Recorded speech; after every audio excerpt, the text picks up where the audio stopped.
this morning. Maybe the comments will be working better than Wednesday. We had It's issue. already over there. What's going on, Taboot? Nice. We Amanda on Wednesday night, like the comments kept coming up in batches, like every 7 minutes. So interesting. Yeah, we couldn't get with the flow, and we were like, "Oh, well, we're done talking about that." You know, everyone's commenting about something. And then massive, and they'd come in like all at once. So it's just like, boom. Right. Get a list of them. Daniel Donato, we're going to talk about him a little later. What'd you make of it, T? Yeah. An unbelievable show. So much fun. Like, just incredible. Did he do cosmic and country? Just cosmic? Like, what was this? I feel like his shows kind of split sometimes. Like, one set is one's the other.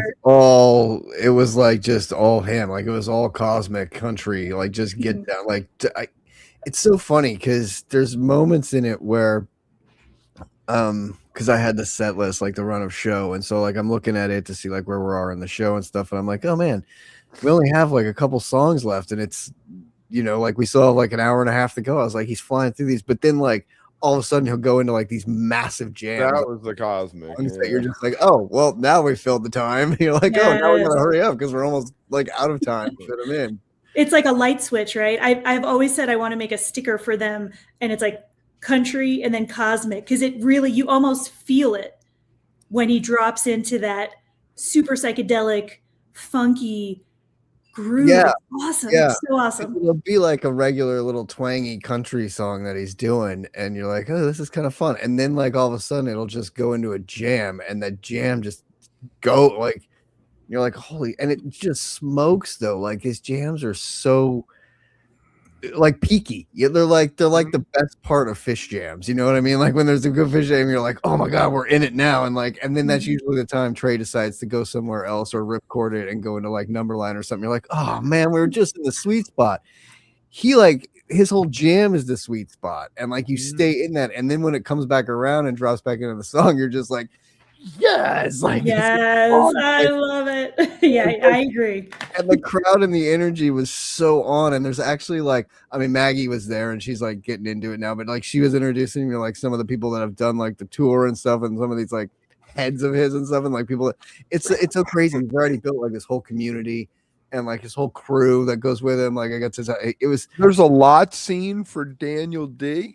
Dude, there was a line outside the Troubadour starting at 1:00, and the show didn't, like, the doors weren't until 6 or 7. Mm-hmm. So, like, he's definitely got his, like, he's coming on. It's really cool to see, and it's so worth it. Like, he is the greatest guy. He is, like, the music is phenomenal. And he was saying, I think I told this story before, but, like, he started playing in Nashville, got an acoustic guitar, and would just sit on the street and play, and the acoustic wasn't loud enough, so he got an electric guitar so people could like hear him better, and started playing. And then somebody came by and grabbed him and was like, hey, you want to play with us tonight? And got him up on stage at one of the venues there, and then the rest was really history. Like he just took off from there. And he says, you know, it's funny because watching him play, he's just natural. Like there's no, he's one of those guys, he's walking around pre-show like Trey, reminded me of Trey. He's just wearing his guitar like all around the venue and just kind of like walking around playing it, and like it's attached to him, you know. It's like another appendage. I think all guitar players, like great guitar players, are like that. They always have their guitar. Part of them. And the thing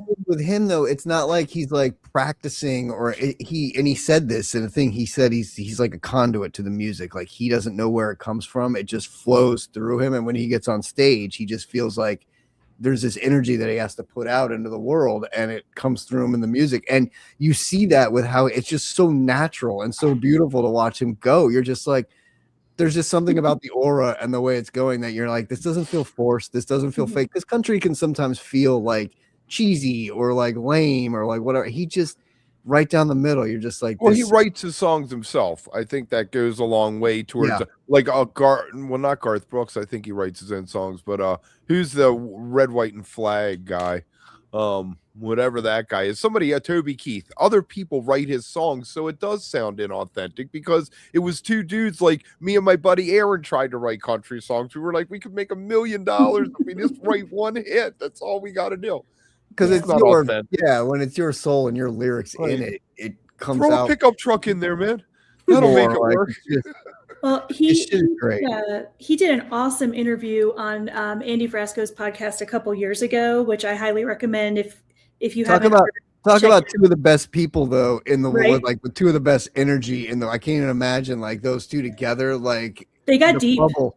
They got deep, and Daniel is a very esoteric, spiritual kind of thinker. On top of all that, very cerebral. And so that chat, I don't remember a lot of specific details, but I remember they got into it. But I was thinking of you when you were talking about this, because the first time I saw Cosmic Country, I don't know how many years ago it was now, I was out here as a 4-night run in Colorado. I couldn't make it to the first night of the 4-night run, went to the second night with some friends that were already super into it. Maybe this was like 2 years ago now. I ended up doing the rest of the run. I was in Aspen before I knew it. Then I'm flying out to the Ryman. I saw him open for Green Sky at the Ryman for a weekend. And I was like days between at Jazz Fest. Nice. I absolutely felt what you felt. That first show, I thought, holy shit, this is an energy that like you want to be around it. You want to soak it up, and it's super cool. Like it's really something special. And on top of that, the music's actually good. Like I'm not one of those like I get kind of like I'll listen to anything and I can get into anything, but like when something really strikes me or it's really good or it's really unique and I'm like, oh my gosh, like they check all the boxes. Like there's great energy, the fans are great, like he's cool, he's like a great player, like the songs are good, like you're just like you're like everything checks off on this. I was telling Kevin, it feels like mid-90s jam band scene when you like had Dave and Panic and all these bands that you're just like, they're so good. It felt like all of a sudden he fit right into that category. And you're like, he's so good. Like I would go see him anytime, anywhere. And like, I know I was checking the calendar too. I was like, oh, could I drive down to San Diego and see that show? Oh, could I get to Boulder for those 3 shows? Cause it was like, you're like, it's so worth it. Cause I want to feel that again. Yeah. Like, well, and I checked out the set list from the show that you were just at. And the funny thing is they didn't even play my favorite song, I don't think, Dance in the Desert. Yeah, he did. Did he? That was the encore. Was it the encore? Yeah. Okay. Yeah, that one, I swear to God, the second I hear that, because you know it's going to be like 15 something minutes. Usually it goes for a while usually. And oh man, that one just gets me like every time. I was going to say, yes, that song, because it was on the set list final night. It was, so what he did was he did the Stones Wild Horses into Dance in the Desert, into A Horse with No Name, back into Dance in the Desert. Like it was phenomenal. Like that was a Valentine show. I was looking at the 13th. Hell yeah, I'm so glad you got that. That is great. And I was like, and as soon as that song started, the people, like the fans, it was like it's like one of his bigger, like they all went crazy for it. And like, yeah, it's an older one. They've like totally worked out, you know. It's funny you say that, because that was one of the ones that got stuck in my head actually. And I listened to it. Like this song gets down. Like, it fucking does. It's great. He mixes things in, like he opened with his song Justice, but then he went into Jessica from the Allman Brothers, and it was just like such a smooth transition into it, and then just rips Jessica and then kind of drops back in. So he's got this great, like the covers he covers fit right in with his set, and he doesn't miss a beat when he goes into them. And like, I mean, we could talk about him all day. He's awesome. Like I told you, him, Sturgill, and Billy Strings need to do a headlining festival show where the 3 of them headline each night or something, because they're the best things out there right now. I swear. Like there's we can talk about a lot of like Eggy and Dogs and up and comers, but Daniel is right there. Like he is, the future is bright. The future is bright. Yeah. Well, they have a cool look and all the whole thing. The Sugar Legs, the keys guy, he's got that awesome 70s, but it's super authentic to who he is at the same time. And rips on the guitar too, stands up and sings and guitars, and then sits back down and rips the keys. Yeah. And then the 2 guys are like Bronco, and like they're all like it's got the whole country thing around it. Like the bass player is sick. He did That's What Love Will Make You Do one night. The Jerry. Yeah, he sings well too. Yeah, they do. They're a fun band. I tell you, they're just a fun. Did you see that he had some guests in San Francisco? Yes. Reed Mathis came out at the end of set 2, did Tangled Up in Blue and Love Lights, singing and playing guitar, Amanda, not bass, playing guitar and singing. Right. And then had Nathan Arnowitz on guitar and keys come out for Dance in the Desert for the encore. The next night, on the 12th, they had Mr. Graham Lesh himself came out for Sweet. Cumberland and Beat It On Down the Line, which I guess was the first time played for the guys there. Mm-hmm. So that's awesome. That's awesome. It's good to see. It's really good to see. And people love to, have him sit in with them. And it just feels like he can navigate the waters of all these different pieces of the scene pretty well. And that's a special thing, because it's that crossover is just who he is. And so it works in all these different settings. Right. And I feel like he has elements of like Billy Strings in that way, that like he's very good with commanding the audience in the crowd and like that kind of things. And then he's got the Sturgill in him where he just rips shit up and you're like, my God, this guy is like insane when he gets like, he just has all this, these elements in him that just work. And yeah, it's great. It's great to see. Cool. Building community is really important. And Amanda, I think that you had brought something to us about Universal, I guess, music group, not studios, is trying to help artists build community. And I am suspicious. So what's the story there? I know. Me too. Trust me. And I've done a little bit of homework on this. Yeah. So I saw an article the other day about Universal Music, who is betting heavily on what I'm kind of calling a superfan economy. So they have built this partnership with a group called Even, which is a direct-to-consumer platform. And basically, I think the idea behind this whole partnership is that it is a small percentage of music fans that generate music revenue. Right. Which makes sense. I mean, we see that in our community, right? We're kind of all built-in super fans, I think, to some degree. they say that 90% of alcohol sales are to 10% of the people. So it's the same kind of thing. Right. So, super fans maybe are up to maybe 20% of an audience, but they pay for early releases, exclusives, experiences, all the things.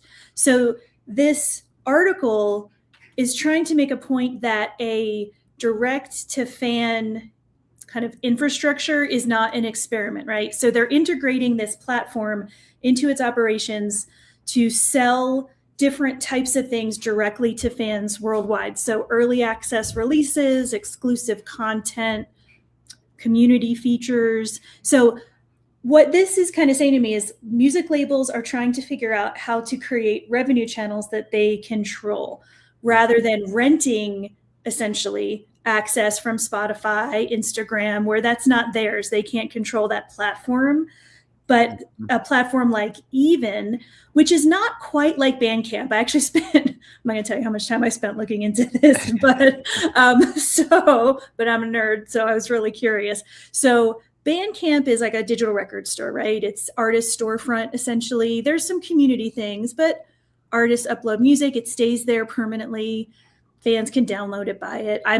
I'm on Bandcamp all the time. I just realized the other day that the app, which I don't use that much, has a radio station or a couple radio stations built in. I've learned about so much new music from Bandcamp. It's little by little taking me away from some other unnamed platforms.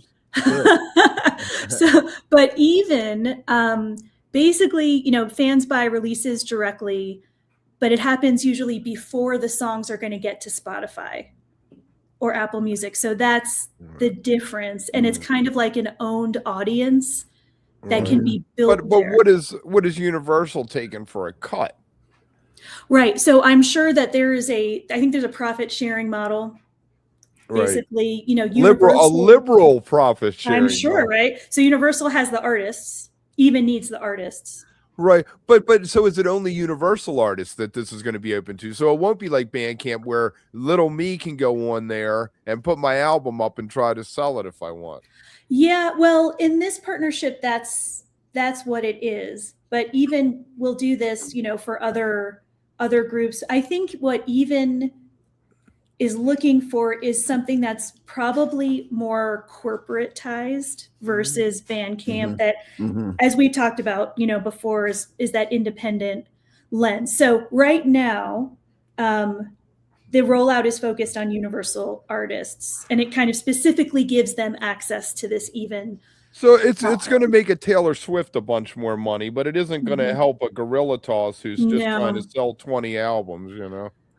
Not now, and I don't know if that's what they want, you know? Right. I'm not sure. So I think it's a little bit of a wait and see, but you know, everybody's trying to figure out how to get to people and how to make something feel more special or more new. authentic, or Yeah, like unique. I mean, that's or like, you know, because everybody wants like scarcity or like something for them, or like, especially when you get into these things, it's like, how can you connect with the fan base and give them something that maybe the general public doesn't have access to or can get, or like whatever. Right. And so it's kind of a subtle move, I think, by the industry. So other major groups like Sony and Warner, I think, are looking at similar integrations to become a fan ownership layer, is how I heard it described. And that's kind of what it is, right? So much garbage corporate speak in that fucking article. I know there was. Fan, fan hubs, consumer facing marketplace, white label solutions. I'm like, well, even the D2C, the direct to consumer. I had to look that up because I'm like, wait, they're saying direct to fan, but it says D2C. What's up with that? Yeah. So you know what it is, though? These labels are trying to get ahead of the streaming platforms. Yes. They're trying to say, they need to. So it's a weird, like, evil versus evil. I'd rather have that. I'd rather have the devil of the record companies back, because at least I can own the thing. Well, I think what this is kind of, you know, I don't know. That's a really big shift to make. But if they can get money from super fans directly first, then go to streaming at some point later, then the streaming is for scale, maybe not primary revenue. Or do like Sturgill and just cut streaming out of it and say, I'm only releasing my album. If you want to hear my new album, you go buy that MFer. This may be, I mean, we have to see, and these things take time, but this could be, at least in some way, if you have these big labels trying to think through, that could be something that ends up happening. Just cut them off. Just cut the streaming services off. I mean, at some point, there's got to be a response from the industry. And then it's not going to happen from us. Right, like Spotify will be all AI. It'll just be nothing but AI created remaking Taylor Swift songs with AI listening to it. Right. So there's a comedian, I'll have to find the link, who basically breaks down a typical Taylor Swift song. So she's playing it on her guitar, but she's just singing like bridge, chorus, but in all the ways, and it sounds just like a Taylor Swift song, but there's actually no words to it because, like, you know, it's a little formulaic. That's great. That's great. I want to bring up Funky Chris's thing though. This is really cool. Your son got to play bass with Daniel Donato. That's pretty freaking awesome. Oh my goodness. He said, I seem to remember Funky Chris. Did you tell us about that a few years ago? Because I want to say I remember you saying that. That's so cool. What a moment. Yeah, right? What a total moment. That's insane. That's so cool. Man, I have never heard of a Ray J before, but apparently he's touched by the hand of God or something. Huh? You've never heard of a Ray J? Not even one of them? No. So, okay, this is a weird story, but you know what? We're in weird times, so whatever.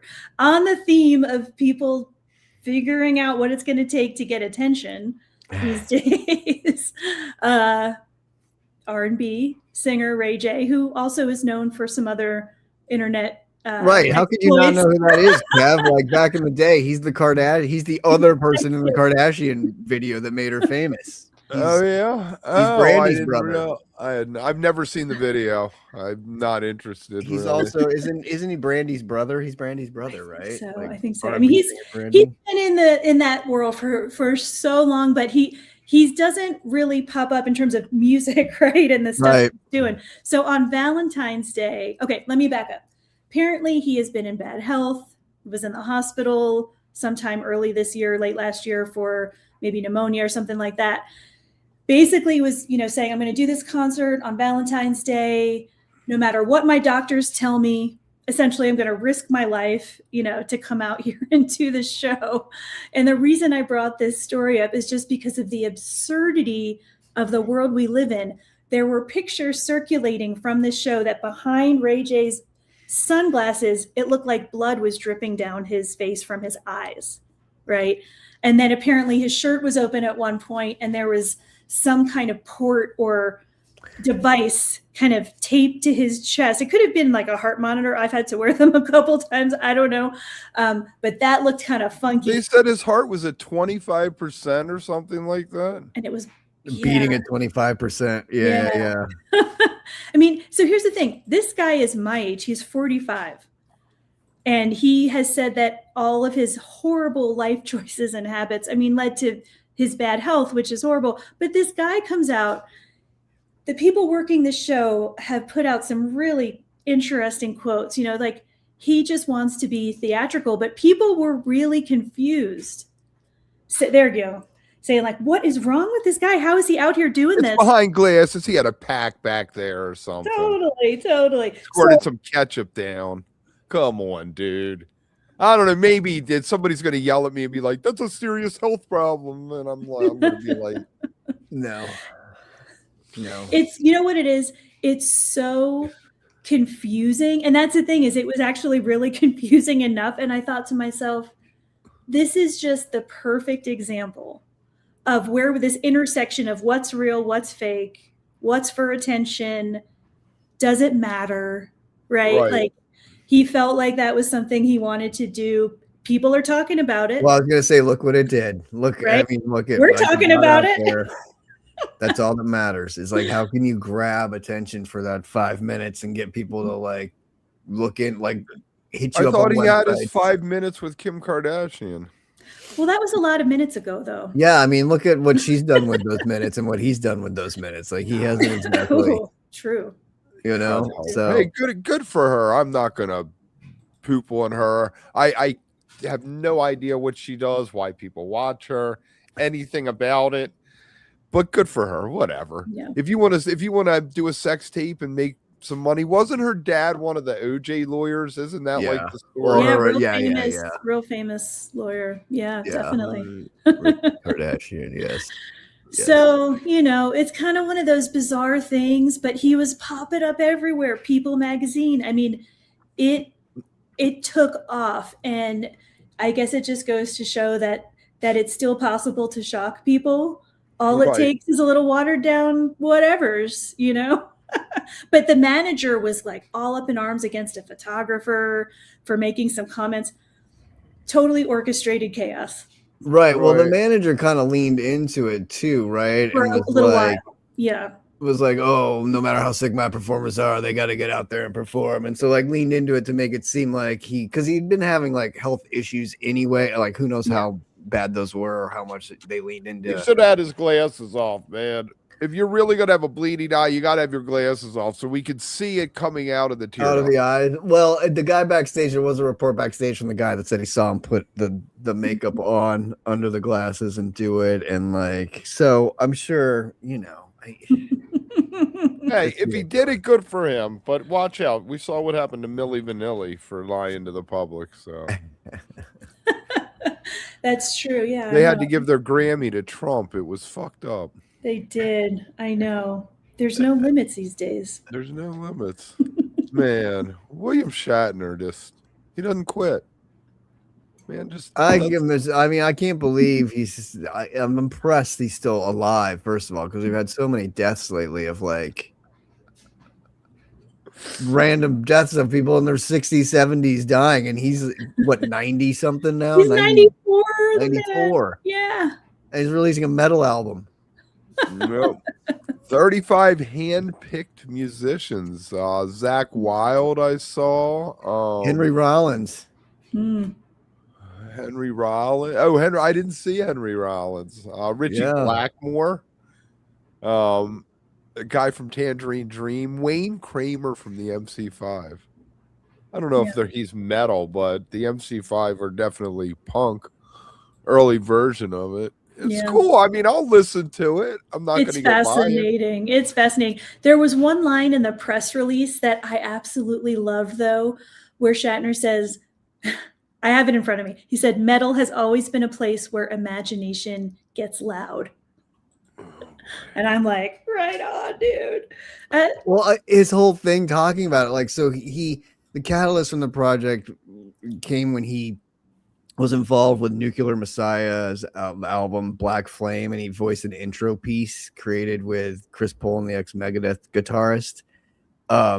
So that, he said, when Nuclear Messiah came to life, something just clicked. It wasn't just a track, it was a doorway. It made me want to go all the way in, bring in the best metal players I could find, and create something fearless. So it's crazy, like that just sort of got him in there. He's like, I've spent a lifetime exploring both reality and fiction. Now I'm stepping out into the unknown once again with my new project in heavy metal. I'm covering Sabbath, Judas Priest, and Iron Maiden, as well as a number of new songs written by my team. By his team. Gosh. What does that mean? Yeah. So, he's a fascinating human, yes. Right? This man's career. I went and I looked back because, I know just a little bit about the more recent work, music stuff, but apparently Shatner's debut album was released in 1968 on Decca Records. Right. I'll be honest, I did not know all the history, but once I started looking into it, I was just transfixed. Like, who is this person, right? Have you ever seen his cover of Rocket Man? I don't know if I have. You should look that up on YouTube. Yeah. Like, as soon as we're done, look it up. Because I was trying to spoof it, but I couldn't figure out how to do it. But I wanted to spoof it's doing Ruby Waves by Fish. It's a good one because he does, like, it's got like him. It's like the old, like, he's in two different places and he's singing, like, it's very like it's there's old photos with the side thing. That's the side view. Yeah, it's a funny one, but the real one, I mean, the one that's actually really fucking good is Common People that he did with Pulp when he's on that one. Dude, I love that version of the song. He sounds so good in it. Like, his version, I love it. Like, I'll blast that one. Like, it's so good. Him and Joe Jackson doing Common People, it's so good. Like, it's so good. Weird. And I've always loved that one. The thing about him is, I don't know if this is purposeful. Like, if I were to ask him one question, right? That's actually a cool thing to think about. If you could ask somebody one question, what would it be? Would be, is he intentionally trying to be tongue-in-cheek with a lot of these things? Because even that first album, people still don't know to this day if he was trying to be playful or serious. It rides that line of like an Andy Kaufman. Absolutely. He's so good at that. And that could just be his way, but that's part of what I love about him, right? We haven't had a good. I think to that, I think in that realm though, I think he is doing it seriously, but it comes off as could be playful. You know what I mean? So he just rides that sort of both sides of it.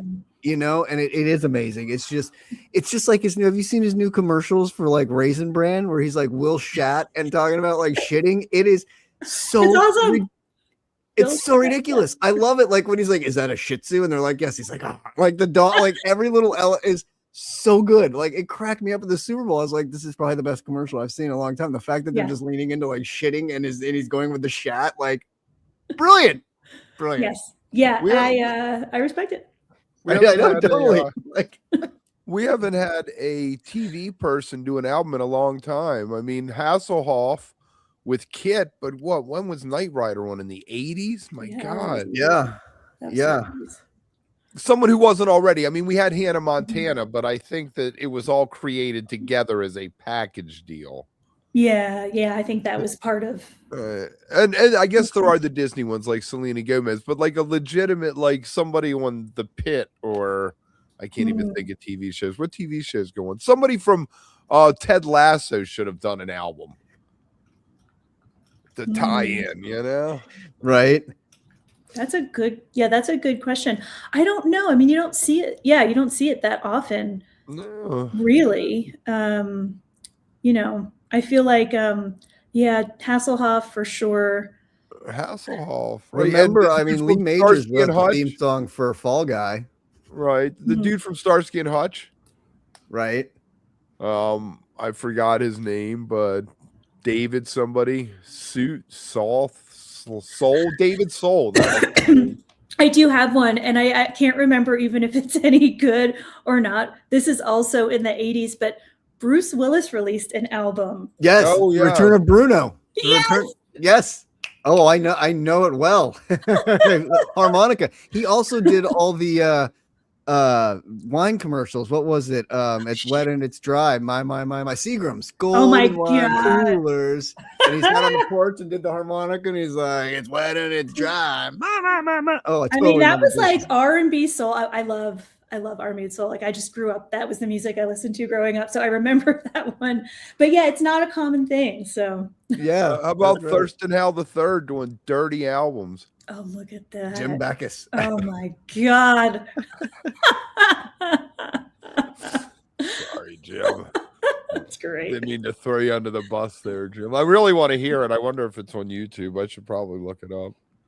So cool. There's this Facebook group that has all like just weird. It's called Disturbing Album Covers. Oh, I need to be in that one. Yeah, it's fun.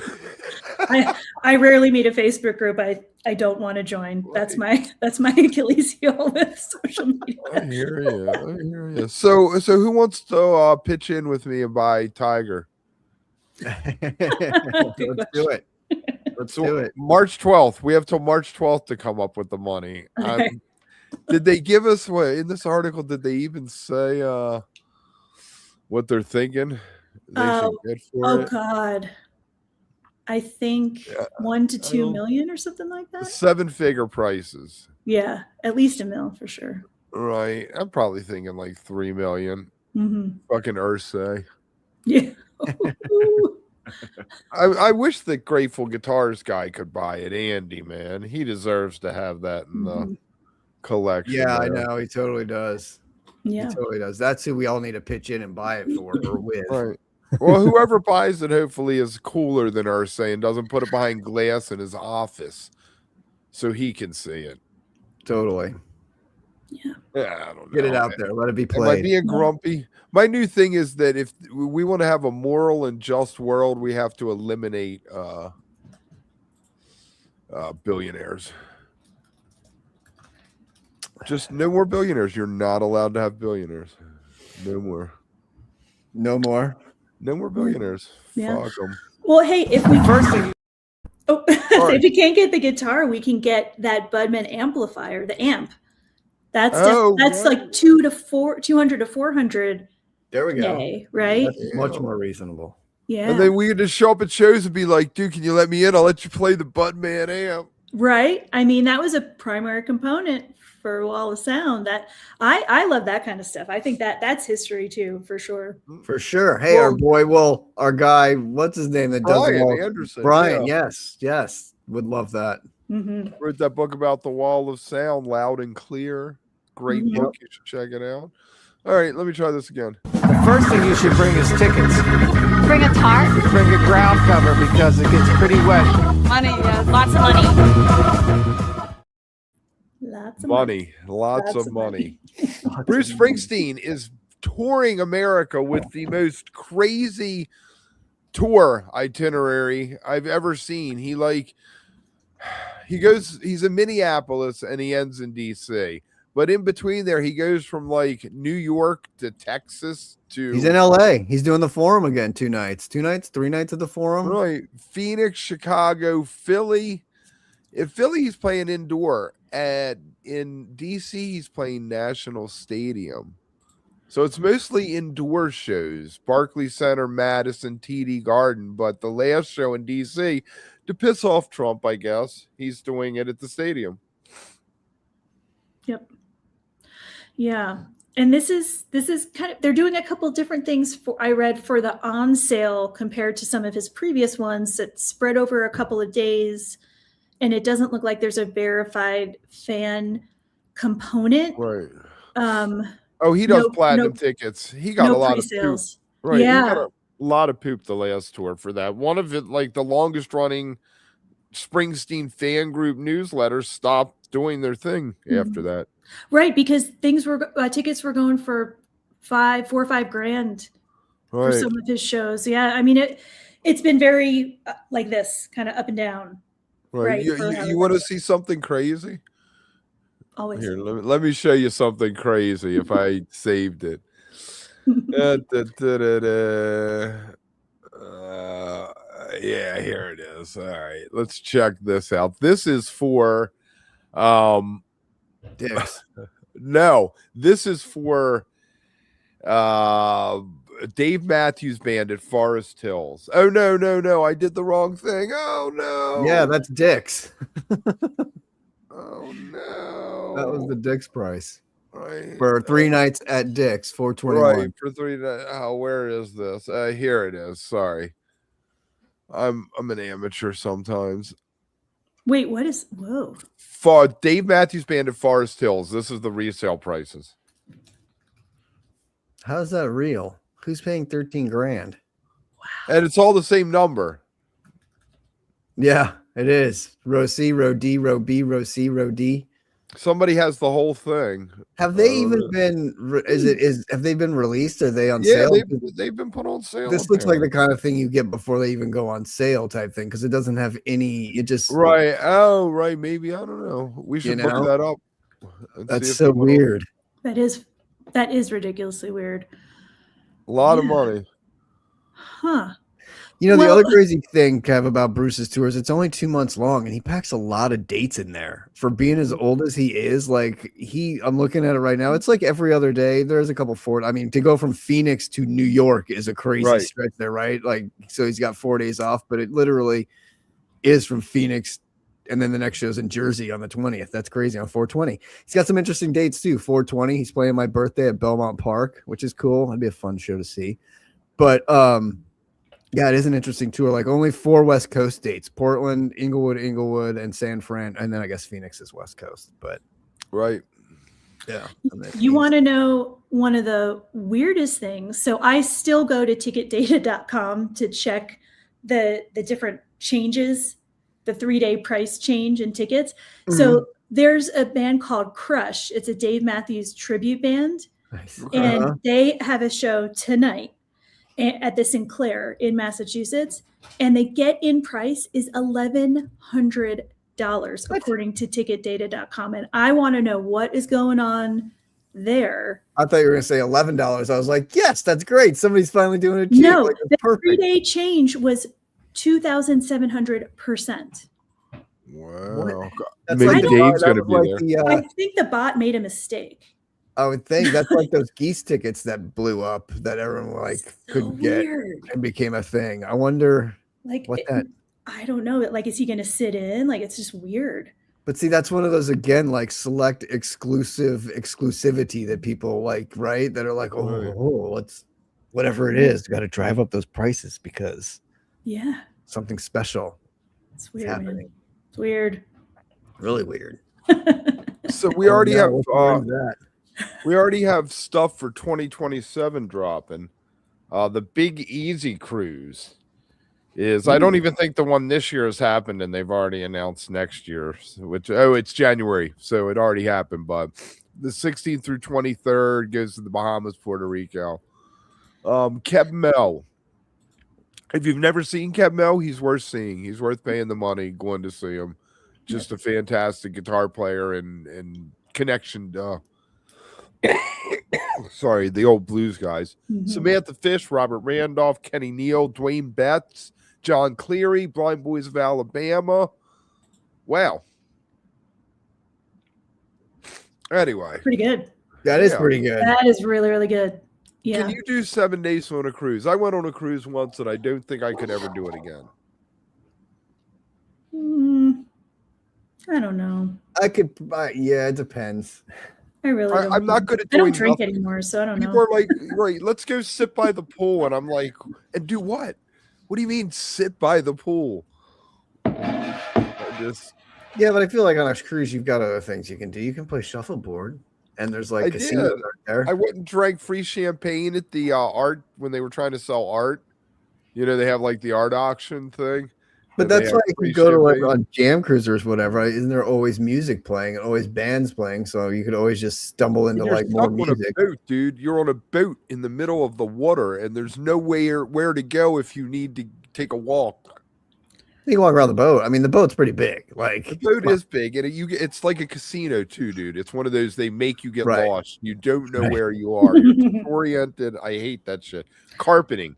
huge carpeted halls with lots of patterns. You're just you walk in a place and see that, you're like, I'm in trouble. This place is gonna Depending suck. on my state of mind, that could be fun for a couple days. I mean, I don't know.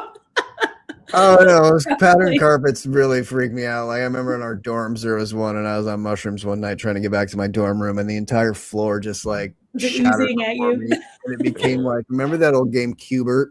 Yeah. Like some blocks. Yeah. That's what it became, because it was like a blocky floor. So like it went 3D and dimensional. I had to jump from like one cube to the next cube to get across it. It was, And the guy like, across I'm the in hall Cuba. like, Travis is on something again. yeah.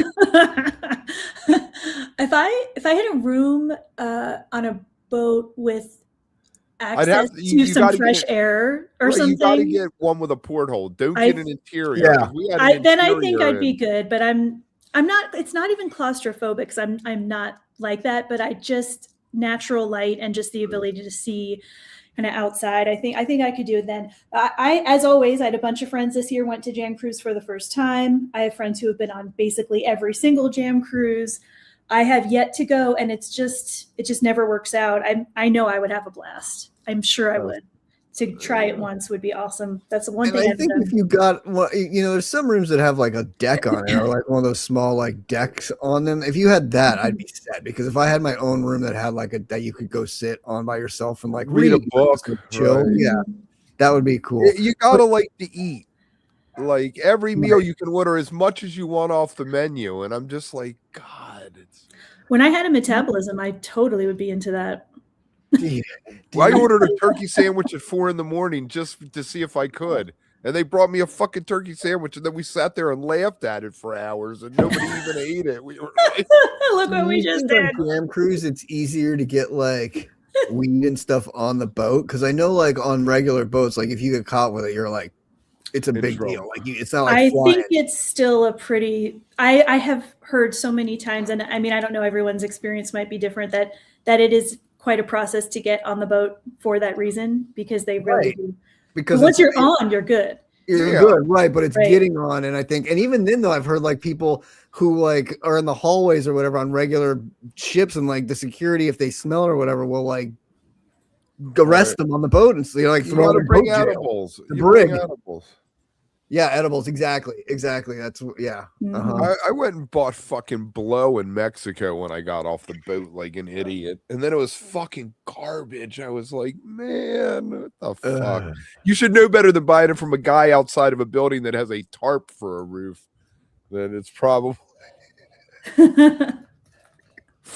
it wasn't a second location, but it was damn close. Damn close. Joey Porter is playing out, but the Motet is playing Jazz Fest, and they're doing a late night show that is their Jamiroquai tribute. Nice. Which I would really like to see. I like Jamiroquai. I've had a renaissance recently of 90s and 2000s soul, Lauryn Hill and Erykah Badu and that stuff, but really like that. This is the first of two things. I'll throw the second one out, and you guys can pick whatever you want. The other one was your girl Karina is doing a late night show down there. Oh, so nice. you know that'll be packed with guests. Heck yeah. We need to like look into the cubes, because I think the late night cubes are filling up too. Are they? It's got to be. It's got to be about time for those things to start getting booked. Late April's the late coming night quick. shows. Yeah, the late night shows got to be booked for the most part. The grids aren't out yet, but the definitely the late night shows are getting booked. So, yeah, look into that. It's fantastic. I love it. Getting about to be that time of year. It is. It is. We need to start getting into that.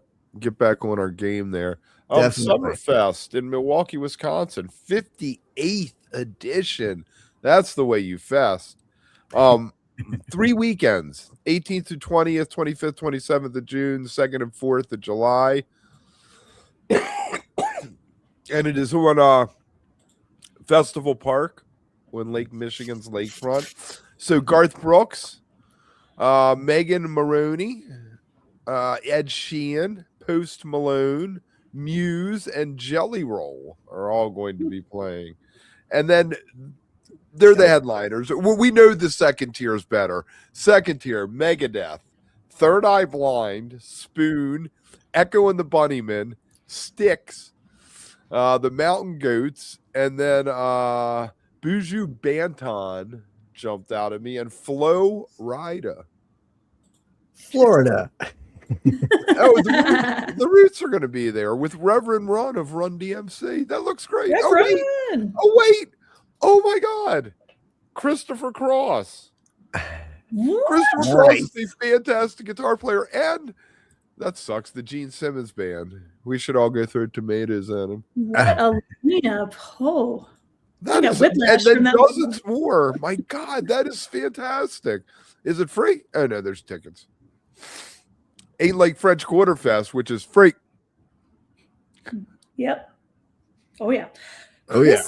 Well, not Crisscross. That's different. Are they on there too? Are they part of that? Right? I think one of Maybe they're on there. I think one of Chris Cross actually died. Oh. I Did he? believe. He couldn't get his pants off. I remember He couldn't get his something. pants off, and Oh, that's a bummer. Sorry about that. maybe not. Who knows? If you're not into those bands, would you be into a festival with Dave Matthews and Wu-Tang? Only if there's a bunch of sit-ins. Right. Then I'm down. Riverbeat Music Fest, May 1st through 3rd, Tom Lee Park down in Mississippi, on the Mississippi River in Memphis, Tennessee. We got Dave Matthews, Wu-Tang, Red Clay Strays, really cool. They play them on WTMD. I'm a fan of that. And then Ice Cube, Salt and Pepper, De La Soul, Lord Huron, St. Vincent. It's a religious theme there. And then a bunch of local bands. Looks really neat. It's a 3-day thing in Memphis in May. It's probably very nice there that time of year. Yeah, definitely. I mean, these hearing all these lineups. Not that it's anything like earth-shatteringly brand new, but it's just interesting to me because, you know, I'm so used to festivals of a certain nature, right? Where there's a real common theme. There's a core. A jam band festival. What that festival is. It's going to be, you know, jamgrass or kind of on the funky side with a couple things here and there. So these acts where they're so divergent in different ways, I find that fascinating. And it makes me wonder from a fan perspective, what's the crowd like? Is it just little bit people who are going, you're going to see the headliner and Well, it's one of those things where if it's like a 3-day festival type situation, like a Bonnaroo or like a thing where you're kind of like there, and it's not like a 2-day where you can get individual day tickets and you're like picking like, oh, I want to go this day because these are all the bands. I want to go see Wu-Tang, but I don't want to see. I don't need to see the other 2 days or whatever. Then you're not getting that full experience, and that's sort of curated to bring in different groups of fans each day type situation, right? Whereas the other one, you're going and staying and you're going to be inundated with all of this great music and see all these different bands and stuff. So I agree with you. Like, it's an interesting way of curating it, because sometimes I always feel like if it's an individual day sales, like obviously you can get a weekend pass too, but if it's like more curated towards like individual days too, then you're getting more of those lineups where it's specifically curated to your fan base sort of that day, where you're like, oh, it makes sense for day, and we're having pop day, and and then like pop day, and then like more of a metally rock day and stuff. Wasn't 420 Fest Sweetwater thing kind of like that? Yes, exactly, Kev. That's exactly. But to your point, Amanda, that's where you do get some cool sit-ins, right? Because like you might have like Dave show up on Megadeth's day or something, and you're like, whoa, this is not at all what I would have expected, but this is awesome, right? So. Oh yeah, I mean, I love that. And I know people have different opinions on this, but just generally speaking, I am a huge fan always of the super group kind of get-togethers at festivals or shows they'll have out here in Denver, kind of, you know, somewhat frequently, where it's just people from different bands who are all friends and they have the best time, right? Yeah. Like I saw it on Saturday night. I saw Dumpsta Funk, the Joey Porter Trio, and as always, when in town, Benny Bloom is on stage for all of it. And I had this thought, because it was the horn section. It was Alex Wasili, you know, there were like 3 horn players off to the side. And I was a band kid. I was totally a band geek. And I thought to myself, they are having so much fun up there, because anytime you have that sit in, it just changes the energy and the dynamic a little bit, and it brings something new And so I can only imagine what it's like when you have bands that are coming from different like stratospheres almost, you know, of the industry. Super fun. Totally. And I totally with you. Kevin and I was talking about that. I'm always a huge fan of sit-ins. Like, I don't care. Like, if you're going to show up on stage with another band, like, or they're going to have you come out and play, I think it's the coolest thing ever. Like, it obviously means you're friends or you guys get along and you have interest in each other's music and you want to play together, which is awesome to me anyway. And then just hearing a song that way or being unique, like when Fish debuted What's Going Through Your Mind, and it was the first time with Billy, and Billy did, like, that was so cool to get that debut and that version of it with him. Like, that shit like that is awesome to me. Like, I love that. Yes. And supergroups are even better when like a festival has like the big jam at the end or whatever, and everyone just comes out. And I love that shit. Like, get more people on. That's the one time like the rain stick is acceptable, and like the little like one guy that can just come on and play the triangle, because you're just like, get everyone on stage. I don't care. Get them all out there. Dude, no, then you end up with a Trevor situation where the poor man's out there with a wood block.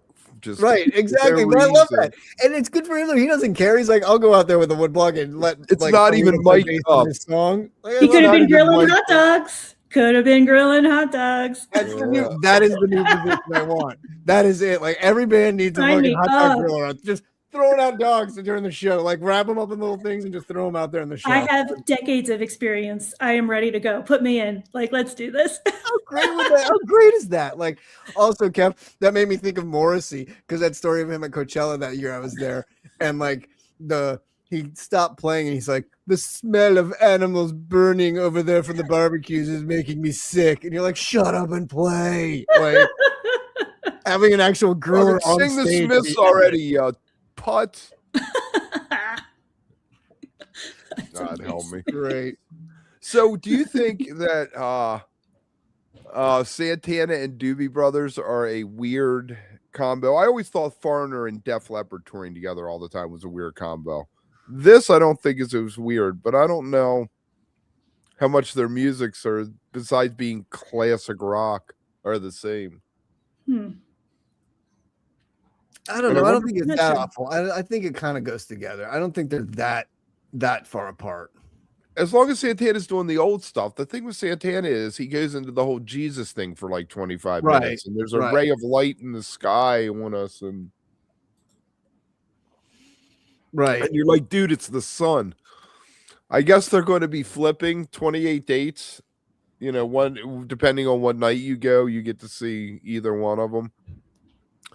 Okay. So I don't know. How many of the Doobie Brothers are left? There's Michael McDonald. I think most of them are still alive. I don't think Cornelius Bumpus is. But that guy had the most rock and roll name ever. Cornelius Bumpus. Oh, totally. Oh, Mr. Bumpus, yes. Thank you for that. I think the Tom guy, I can't think of his last name, Tom whatever, Johnson, who wrote like Blackwater, all the early hits. Not like after listening to the music, it was Michael McDonald. And the rest of the band was still there, but he basically co-opted there. He was like, Steely Dan won't let me take over. I'm going to go take over the Doobie Brothers. I'm not going to get back into this and rehash Rock and Roll Hall of Fame, I promise. However, the eras of the Doobie Brothers do really make me feel like that latter era was not rock and roll. Right, yeah. But anyway, we don't need to get into that. They became yacht rock. They did become yacht rock. Right. And then Tom Johnson left at one point, and that's how you ended up with like Minute by Minute. That album. Minute by minute by minute by, you're like, all right, we get it, Michael. Come on. All right, that's all I got. You guys got anything? I'm gonna plug again tomorrow night the Eyes of the World benefit for the Rex Foundation at the Lodge Room out here with Cubensis, The Great Divide, and Shaky Feeling. It is free on volume, so you can go grab a ticket. And if you want to donate, 100% of the donates are going to the Rex Foundation. So You can stream along and donate during the show, but it's free to watch. So come watch. I'll be directing the stream live from there. And I think Wharf Rat Joe will be there recording audio. So there will be bootlegs posted afterwards of the audio. So yeah, it should be a fun time. More dad. Yeah. Amanda, cool. You got anything? You know what? I don't. I'm still thinking about how to get into my second or third career of hot dog tosser. Wait, that sounds horrible. For some reason, that came out in a way that I didn't want to do. I think I'm good, but thank you. You know, the AI can't steal your job if you're the hot dog griller on stage. That's a one man job that AI can't steal. Yeah. So exactly. Right. Wheels are turning. Wheels are turning. Wheels are turning. Wheels are turning. All right, everybody. We'll be back on Monday, me and T. Wednesday night live. Friday, the crew will be back here. Just like have a great weekend, everybody. Yes. Go enjoy the last weekend of the Olympics. There's been a lot of good stuff. We got the hockey going on right now. Can we talk about my girl? What's her name? Alyssa Liu. Oh my God. Amazing. Oh, I cried. I was crying, man. Amazing. Dude, her whole story. I mean, she cracked the code on how to be an athlete, like mental health in athletics. Like, it's incredible because it's such a big deal right now. And like everybody, especially like even bands and stuff, everybody's struggling with like mental health and everything. And then this girl quit. What's crazy is she quit her job, went on like a life bender, and did all this crazy stuff that she always wanted to do, like that she couldn't do because she was skating forever. Right. And then all of a sudden went skiing and decided, like, you know what? I got that competitive edge back. I miss doing that. And was like, I'm going to come back and do it my way. And then came back and eats what she wants, listens to what she wants, dresses how she wants, has the greatest attitude, and then wins the world championships and wins a gold medal last night. At the end when she goes up to the camera, that's what I'm fucking talking about. I was like, how awesome! Like, but the energy coming off of her when she said that, and like it was pure joy and pure in the moment and pure punk rock and roll. Like, she is awesome. Like, to do it that way, I just think she needs to be studied by every parent and every child that's going into sports. Yeah, stop abusing your kids and forcing them to do that shit. Sometimes I wonder, my kid did travel softball for years, and I always was right there, but I wonder sometimes, did I push her to do it? You know, at one point she didn't want to do it anymore, and I was like, whatever, if you don't want to do it, but you know, how much do your kids want to do stuff? Do you know? What's amazing too, Kev, about that is like everybody, she was like, I'm walking away for like all of that, and she's not even 21, right? She's 20 years old, so she's like, super young. Experience and did all this before she's even 21 years old. It's insane. That's somebody to watch.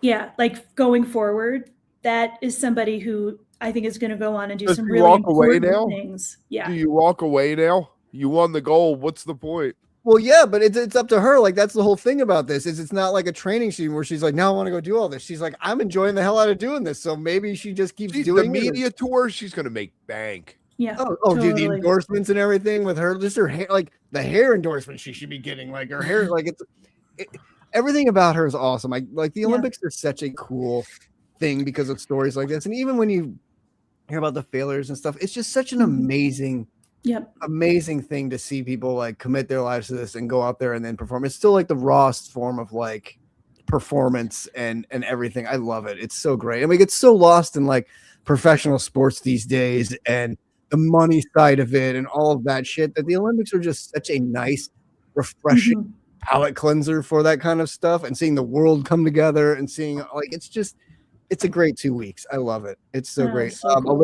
Alyssa Liu is her name. Yeah, Alyssa Liu. And we will leave you with that. Nice. Thanks, everybody. Thanks, guys. Have a great weekend.